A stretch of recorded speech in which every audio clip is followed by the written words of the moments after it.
પ્રાંત વાલ્મીકી સમન્વય પરિવાર દ્વારા એપીએમસી માર્કેટ સાણંદ મુકામે ચિંતન શિબિર યોજાઈ હતી। આ ચિંતન શિબિરનો હેતુ એ હતો કે ગુજરાતનો વાલ્મીકી સમાજ રાષ્ટ્રીય જાગરણમાં જોડાય, દારૂ વ્યસનથી દૂર થાય, શિક્ષણમાં પ્રગતિ કરે, કુરિવાજોથી દૂર છોડે એવા ઉમદા ઉદ્દેશથી બેઠકનું આયોજન કરવામાં આવ્યું, જેમાં સમન્વય પરિવારના અધ્યક્ષ રસિકભાઈ ખમાર, વડીલ દશરથભાઈ પટેલ, દીપકભાઈ જોશી, એડવોકેટ ગુજરાત હાઈકોર્ટ ઘનશ્યામભાઈ પટેલ, બોપલવાડા શૈલેષભાઈ સોમૈયા અને સંતશ્રી મહર્ષિ વાલ્મીકી મંદિર સરસપુરના ગાદી મહંત શ્રી મુકુંદરાય બ્રહ્મઋષિ બાપુ ખાસ ઉપસ્થિત રહ્યા।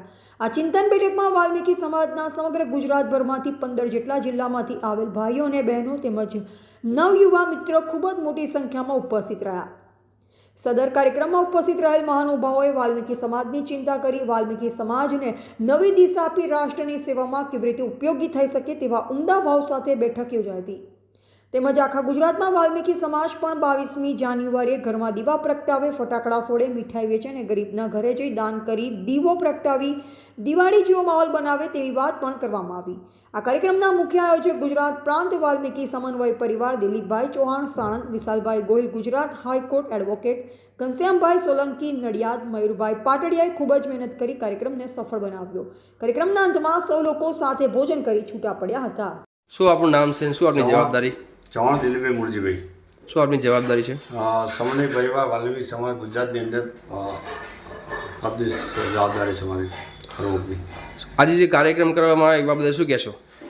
ગુજરાતમાં સમગ્ર વાલ્મીકી સમાજ સમન્વય પરિવાર દ્વારા એક ચિંતન શિબિરનું આયોજન કરવામાં આવ્યું હતું। આ આયોજનની અંદર 22 તારીખે ભય્ય રામનો મંદિરની ઉજવણી થાય એવો વાલ્મીકી સમાજનો સંદેશો ગુજરાતમાં આપે છે અને તમામ ગુજરાતના વાલ્મીકી સમાજના આગેવાનો અહીં સાણંદ મુકામે એક ચિંતન શિબિરનું આયોજન કર્યું હતું।